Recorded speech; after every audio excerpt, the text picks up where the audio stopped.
Hello साथियों, 26 अक्टूबर का महत्वपूर्ण इम्पोर्टेंट क्वेश्चन करेंट अफेयर की क्लासेज चलिए शुरू करते हैं। पहला प्रश्न,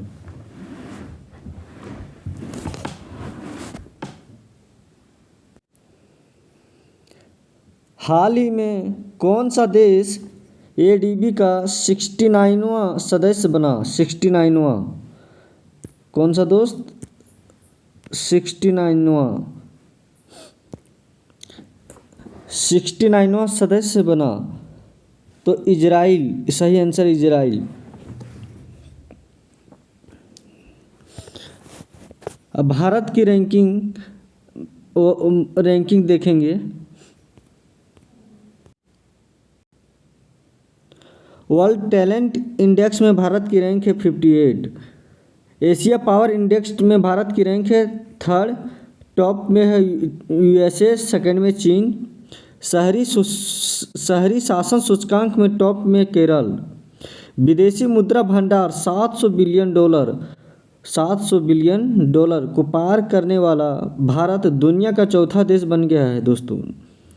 ग्लोबल हंगर इंडेक्स 2024 भारत की रैंक है 105। भारत की rank 105। World GNI ranking 2024 Bharat की रैंक है 150। जीएनआई मतलब gross national income.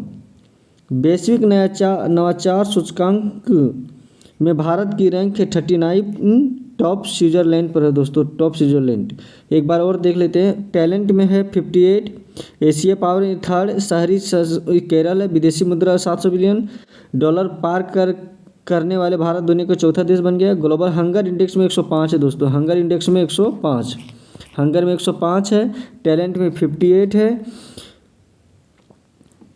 Hunger index में 105 है। वैश्विक नवाचार सूचकांक में 39, नवाचार में 39।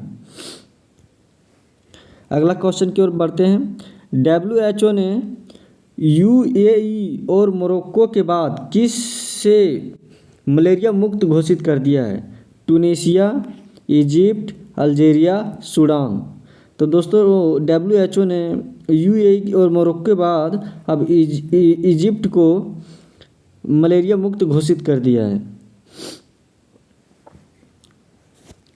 हाल ही में ISSF द्वारा लियू युकुन को पुरुष एथलीट ऑफ द ईयर घोषित किया गया है। इनका संबंध किस देश से है? लियू युकुन तो दोस्तों दक्षिण कोरिया, जापान, चीन, श्रीलंका। तो लियू युकुन को चीन से संबंध है। ISSF की स्थापना 1907 में हुई थी और हेडक्वार्टर मुनिच जर्मनी में है।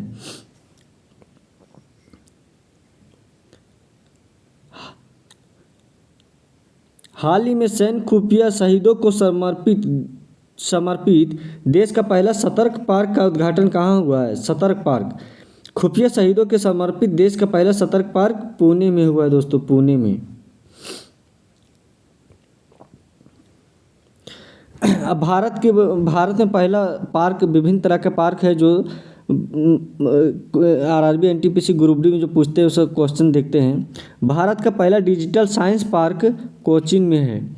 भारत का पहला जूलॉजिकल पार्क जबलपुर मध्य प्रदेश में है। भारत का पहला AI robotic technology park Bengaluru में है। भारत का पहला पूर्ण महिला स्वामित्व वाला FLO औद्योगिक पार्क हैदराबाद में है। भारत का पहला वेस्ट इको पार्क नई दिल्ली में है। भारत का पहला जेंडर पार्क कोझिकोड में है। भारत का पहला नाइट सफारी पार्क लखनऊ में है। सैटेलाइट फोन से लैस होने वाला भारत का पहला national park Kaziranga national park में है दोस्तों। भारत का पहला डार्क स्काई पार्क पेंच लिखा गया है, पेंच टाइगर रिजर्व MP में जो है, MP में वहीं पे है डार्क स्काई पार्क।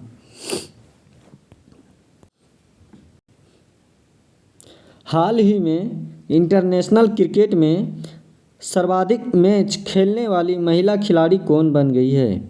सूजी Bates, Amelia Kerr, Diana Edulji, Neetu David. तो दोस्तों इसका सही उत्तर है सूजी बेटस। अगला क्वेश्चन देखते हैं। 2025 में 18वां प्रवासी भारतीय दिवस कहाँ आयोजित किया जाएगा? दोस्तों ये के नंबर का है, ये सब क्वेश्चन एग्जाम में पूछ लिया जाता है। तो जो 2025 में जो भारतीय प्रवासी दिवस मनाया जाएगा वो 18वां है, क्रम संख्या 18वां। तो ऑप्शन है इंदौर, भुवनेश्वर, मुंबई, नई दिल्ली। तो दोस्तों सही उत्तर होगा भुवनेश्वर। अब इससे महत्वपूर्ण फैक्ट देख लेते हैं। पीएम ने 9 जनवरी 2025 को भारतीय तीर्थ एक्सप्रेस वे का शुभारंभ करेंगे, जो भारत विरासत से प्रवासी सदस्यों को जोड़ने का एक प्रमुख पहल होगी। अब विभिन्न दिवस देख लेते हैं। राष्ट्रीय डॉल्फिन दिवस 5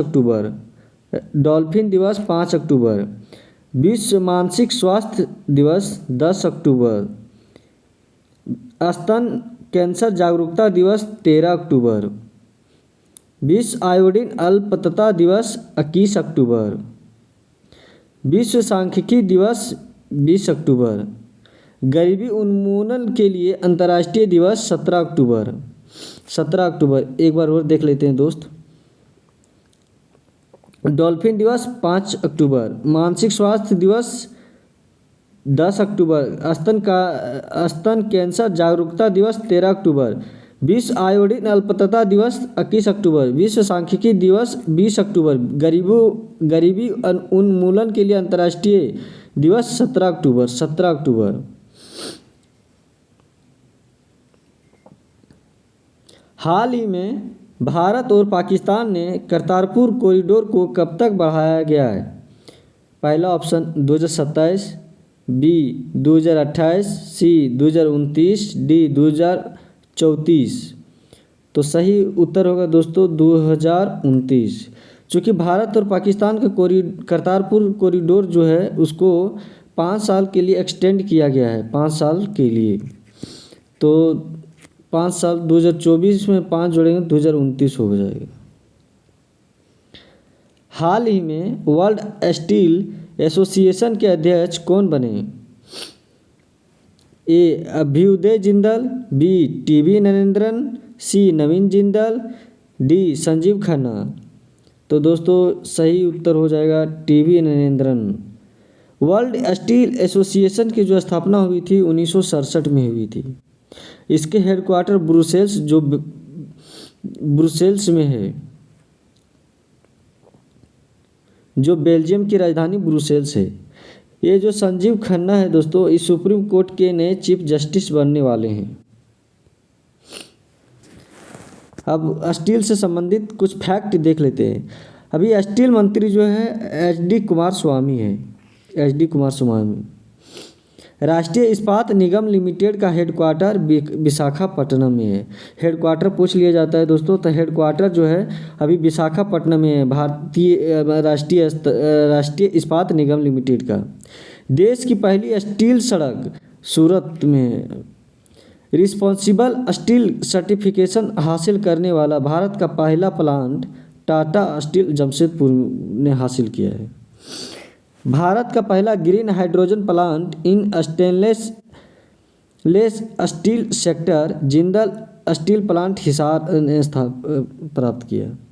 टाटा स्टील ने भारत की सबसे बड़ी ब्लास्ट फर्नेस सुविधा कहाँ शुरू की है? कलिंगनगर उड़ीसा में ब्लास्ट फर्नेस सुविधा। केंद्र सरकार ने 2034 तक कितने मिलियन टन घरेलू इस्पात उत्पादन का लक्ष्य रखा है? तो 500 मिलियन टन। कब तक? 2034 तक। भारत चीन के बाद दूसरा सबसे बड़ा स्टील प्रोडक्शन कंट्री बन गया है दोस्तों।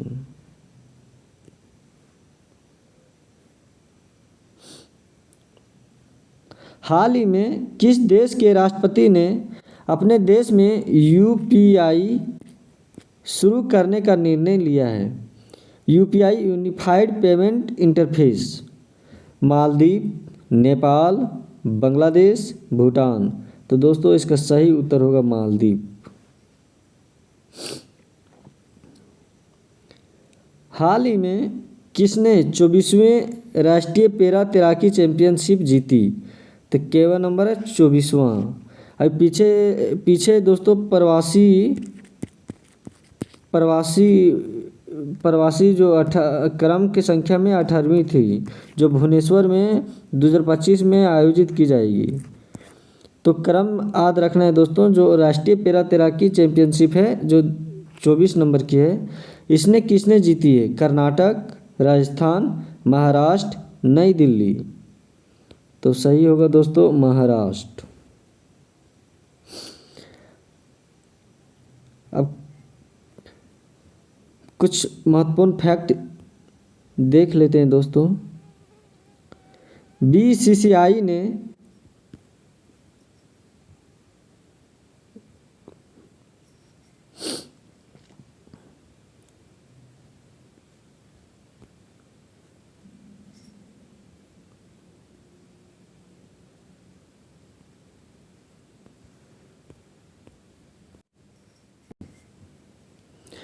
बीसीसीआई ने बेंगलुरु में राष्ट्रीय क्रिकेट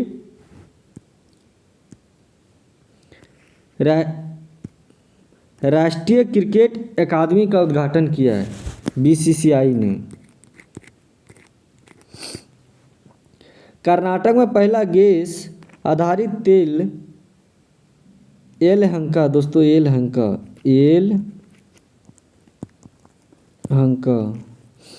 येलहंका गैस बिजली संयंत्र चालू किया गया है। दक्षिण भारत का पहला आदिवासी पुस्तकालय जिसका नाम कानून होगा दोस्तों, वो कर्नाटक में खोला जाएगा। पहला आदिवासी पुस्तकालय कानून कर्नाटक में। भारत में सर्वाधिक इलेक्ट्रिक व्हीकल चार्जिंग स्टेशनों के साथ कर्नाटक शीर्ष पर रहा। मतलब जो इलेक्ट्रिक व्हीकल है उसके चार्जिंग के लिए स्टेशन जो बना हुआ है देश भर में, कर्नाटक में टॉप पर है। कर्नाटक सरकार ने वनों और पश्चिमी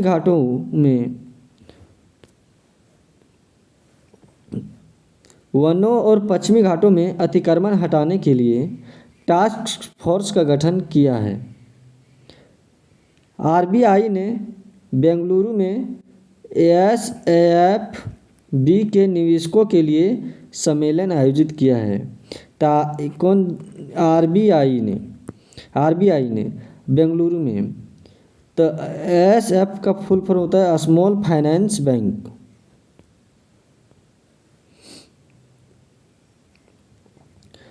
अब होमवर्क का क्वेश्चन है, नजरायन पक्षी अभयारण्य किस राज्य में स्थित है जिसे अभी रामसर स्थल बनाया जाएगा?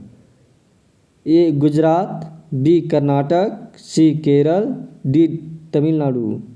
दोस्तों इस क्वेश्चन का आंसर आप लोग कमेंट में बताइएगा दोस्तों इस चैनल को सब्सक्राइब कर लीजिए जिससे मेरी हौसला को और नई ऊंचाई मिलेगी। Thanks for watching, bye bye.